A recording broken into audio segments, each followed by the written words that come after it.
Hey, what's up? This is Joe. This video is going to take you off the beaten path to one of the least touristy places in the city of Da Nang, Vietnam.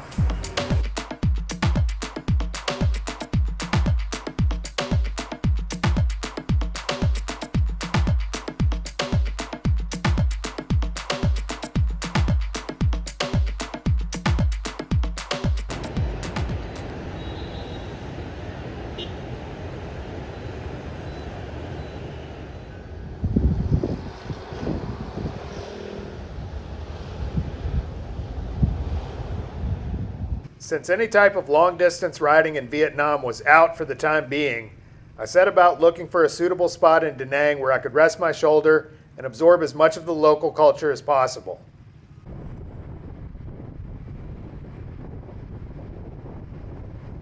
Okay, so right now I'm kind of walking around, exploring some different places. I've been taking the Grab for about $1 or $2. It seems like you can go pretty much anywhere in the city. Yeah, just kind of looking for a place where I could see myself staying for more of an extended period of time, at least a couple of weeks to a month type of thing. So I already went and explored some of the area near the beach. Basically took one look at it and said, no, that ain't happening. Just way too many tourists out there. Typically my MO when I travel is I want to sort of absorb as much of the local culture as absolutely possible. At this point, my rudimentary Vietnamese is good enough. I mean, I'm not very good at it at all, but at least I can get the point across. I can order food, and I don't have to sort of rely on the ability of the Vietnamese people to speak my language. That looks like kind of a cool park, maybe to sort of walk around in. They got crosswalks all over the city. It's pretty easy to cross the street as opposed to some other big cities in Vietnam. So I'm just gonna kind of check this area out, walk around, see if it's somewhere I could see myself staying for a little bit. Yeah, I'd initially been interested in this hotel right there, which is dirt cheap, but it's right next to this kind of main road. It's gonna be noisy as hell. So I'm gonna keep looking, probably ride towards the northern part of the city. It's like I kind of want to be close to the beach, but not in the crazy tourist district.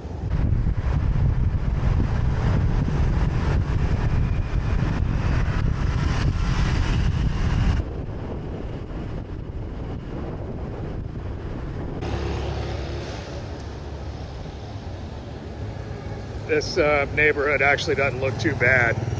Seems to be comprised mostly of locals, Vietnamese people. Lots of coffee in this district. Not a lot of food options. I'm starting to get hungry. There's dandruff noodle. I don't know what they're selling in there, but it's interesting. This neighborhood looks kind of nice. I'm not really seeing a lot of just like typical Vietnamese food stalls. Mostly what I've seen are like actual restaurants where to get a bowl of pho is, you know, you're paying like $3, which is really expensive. So this is a little touristy, but I don't know, it might be about as good as it gets. Frankly, the area where I'm staying near the airport isn't that bad. I might just end up staying there. Có bún thịt nướng không? Có. Cho tôi một bát bún thịt nướng. Mang về ăn đây. À. Một tô ở ngầu đây. Hello. Yeah. Nem luộc. Okay, nem nướng.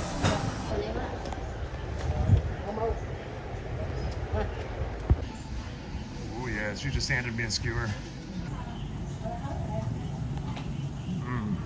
Garlicky, minced pork, meatball, covered in some kind of a slightly sweet sauce with the flavor of the charcoal on it. That's great. People are always happy to show you how to eat. I didn't really order these, but it's probably not going to be that expensive. This was probably an instance of, hey, you want to try this? And they end up tacking it onto your bill, obviously. Cheers.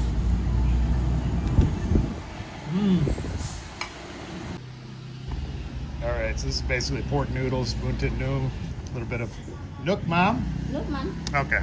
Tôi thích nước mắm.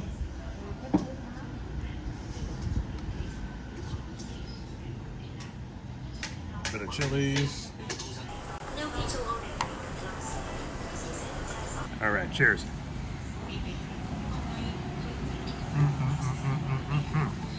That pork has got some great spices added to it. The chilies are very spicy.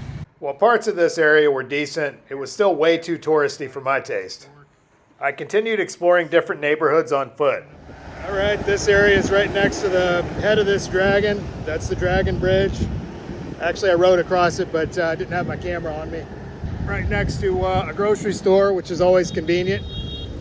And looks like you can kind of walk along this, I believe that's the Han River right there. And it looks like they have some kind of a Malecon type of thing going around the river. The street doesn't look impossible to cross, so that's good. It's kind of interesting. Everybody's been leaving these heart-shaped locks on this little overlook near the Dragon Bridge. And some of them have got people's names engraved on them. That's not a Vietnamese person. I guess maybe it has something to do with true love. You put your beloved's name on one of these and then put it right there. Maybe it's good luck. Of all the things I've seen in my travels, the Dragon Bridge in Da Nang is one of the most awe-inspiring and elegant. It was officially opened in 2013, and since then, the dragon itself has become a kind of mascot for the city. It's like a mystical sea serpent come to life and frozen as it bridges the gap over the Han River. To be totally honest, even if I weren't staying here, I would still make the trip just to see it. That is one hell of a ridge. And there's the tail. As you might imagine, this thing looks pretty crazy at night when it's all lit up. Just on the other side of the bridge was where I knew I'd finally found my spot. The tourist activity was at an absolute minimum, and the area was filled with coffee shops and eateries frequented exclusively by Vietnamese people. What's more, I found a hotel for $10 a night with access to a park and a great view of the Dragon Bridge. Normally, I'd be wary of sharing a top secret spot like this for the rest of the world to see, but I'm assured in the knowledge that 99% of potential tourists, ignorant as they are about getting around in this country, are going to want to stay near the beach where people speak English.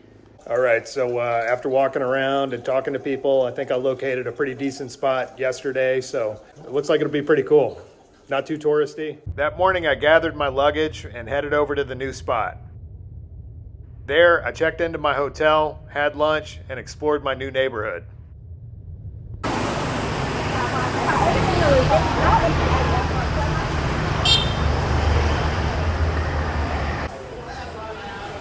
Chào chị, cho tôi một bát phở bò. Bò tái.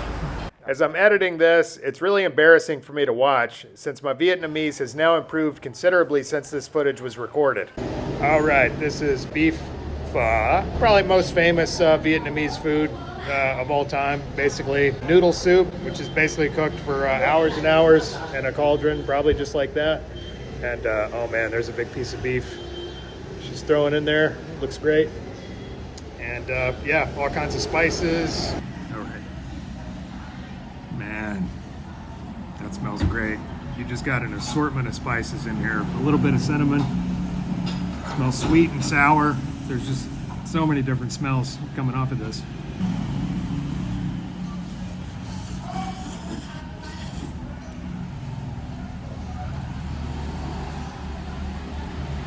Man, that is delicious. So many different flavors in here. I'm not really great at pinpointing spices and stuff like that, but you got basically the entire spectrum of flavors represented here. Now I'm gonna get a little bit of my rao. Let's see what these are all about. This looks like basil. This is one of my favorites actually. Some of these bean sprouts. Always a little freaky when the vegetables and greens are soaking wet, because it makes you wonder where that water came from. But I've actually gotten sick in Vietnam a lot less than in a lot of other places. Matter of fact, I don't know if I've ever really been sick in Vietnam, knock on wood.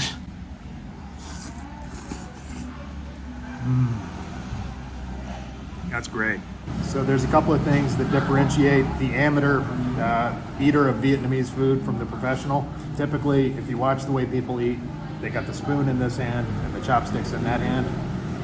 And grab some noodles like that. Put your face really close to the bowl. If you don't do that, basically you're splashing soup all over the table. And it's kind of not very good etiquette.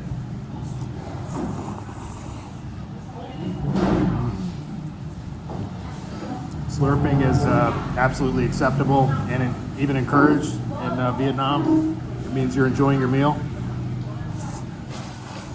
Got to get a spoonful of broth really close to my mouth is really close to the bowl. You can even, I see people like sort of put a little bit of broth in their spoon like that, and then just kind of add whatever sort of ingredients and vegetables and stuff like that, and then you got a nice customized bite.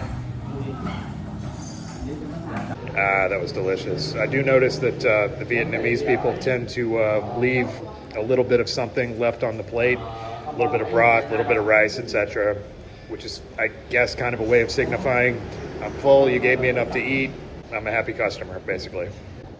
Man, this, hello. This is one of the side streets outside my hotel, and man, they just got some incredible bonsai out here. I mean, this thing, God knows how old this is, but very intricate, man. I mean, somebody's been working on this for a long, long time, I would think. Absolutely beautiful. There's a little pagoda. Man, you see a lot of these, like really big bonsai trees out here.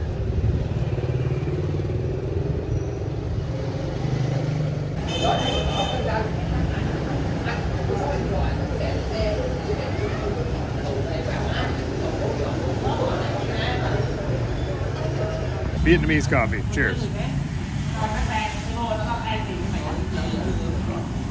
Man, it's like dark chocolate in a cup. All right, so that giant bowl of pho and the tea and the coffee sent me back a grand total of about $2.30. As you can tell, this is definitely not the touristy district. In fact, I haven't really seen another foreigner all day since I've been walking around. The crazy thing about it is you can walk the same section of street several times and see a bunch of different stuff every single time. Like, I've already been walking on this street up and down, and every time I'm seeing something else, some other restaurant. Hey. And a matter of fact, that also depends on the time of day, because certain places are going to be serving like breakfast items and stuff like that. And then so the restaurants and stuff like that you see are going to be totally different from lunch to breakfast to dinner. Like, I could swear I passed a pretty good sized grocery store, kind of a supermarket on this street, where I was going to stop and buy some water, and it's pretty much vanished from the face of the earth. I guess they got the gate closed, and you can't tell that there ever was even a grocery store there. It's somewhere on this street, I'm sure of that.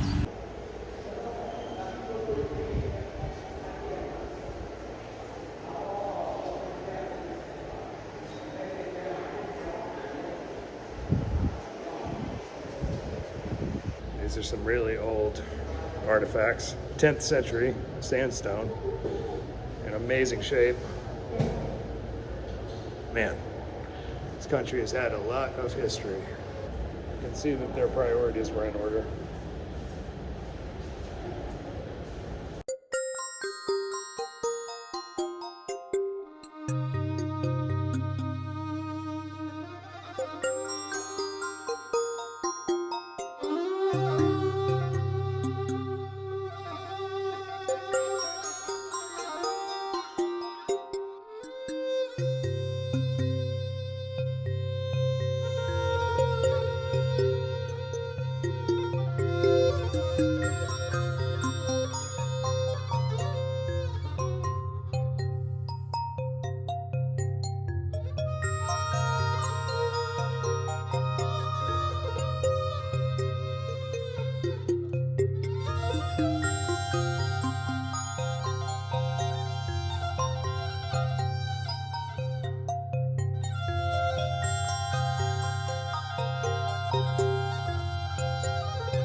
always good when you don't see any English on the menu. That's a good sign. Xin chào. Dạ. Cho tôi một bát bún đào lớn. All right, this stuff right here. This is a bún đào restaurant where they give you a bunch of stuff, and then this, which is the fermented shrimp paste, mom tom. And oh man, let me tell you, this one's pretty ripe. That is intense, knock you on the floor. But it's got some chopped up garlic and chilies on it. Typically a restaurant like this, you're only gonna see Vietnamese people, like very rarely, if ever, any foreigners, just because this stuff is pretty intense. It's definitely an acquired taste, but once you get past it, it's sort of, every time I try it, I like it a little bit more. This is a lot of frickin' food for 70 dong, which is not even $3. This is way more than I can eat by myself. But yeah, basically you got your fried tofu right there. Looks like a couple different types of fried sausages type of thing. That's cha lu, which is sort of the pork Vietnamese equivalent of like Spam. That looks like some sliced up pork belly right there. We got some limes. You got the ubiquitous greens, which are in everything. And then you got the bún, which are the vermicelli rice noodles into these sort of like delicious looking little chunks. I'm just gonna try all the components kind of individually. This seems to be a center point of this dish, is like these chunks of like fried tofu. Give it a little dip in this absolutely horrifying mom thumb. Oh.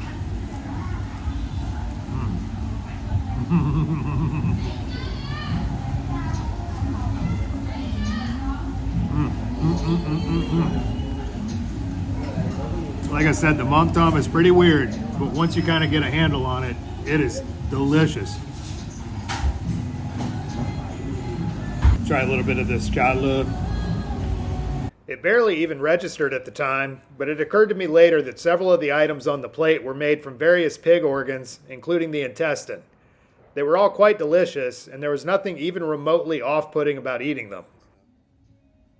I'll be back at this place for sure. It's right down from my hotel. I tend to like really kind of funky, nasty foods, and this is perfect. The mom tom tastes like it's mixed up with a little bit of sugar, chopped up garlic, chilies, obviously. The flavor on it is great. They always give you a little mint candy after you eat this because your breath is going to be atrocious. Man, that was absolutely delicious. Times like this, make that absolute brutal plane ride over here, make it totally worth it, you know. Like I said, I mean, I'm loving this neighborhood. I'm glad that I sort of explored as much as I did yesterday. This is, you know, 100% locals out here. Oh my God, man. This is the view from the 10th floor of my hotel. Absolutely incredible. I don't know what that is. I guess some kind of a park or some type of deal. But the Dragon Bridge is lit up all crazy and keeps gradually changing from blue to green. It might change to some other colors in a minute. Absolutely incredible. So I hope you enjoyed that video. As I mentioned earlier, I'm dealing with a torn labrum in this shoulder, which is kind of keeping me off a motorbike for the time being. If anybody has experience with this type of injury, specifically surgery, I'd really love to know about it in the comments below. It's gotten progressively unstable to the point that I'm actually looking into the possibility of getting a surgery here. So if anybody has experience with Bankart lesion repair surgery, or is willing to do it for $500 or less, please let me know. Anyway, as always, if you enjoyed this video, please hit like and subscribe. And as usual, I've included an optional donate link in the drop box for anybody that might like to contribute to this project. Otherwise, thanks for watching, and we'll see you in the next video.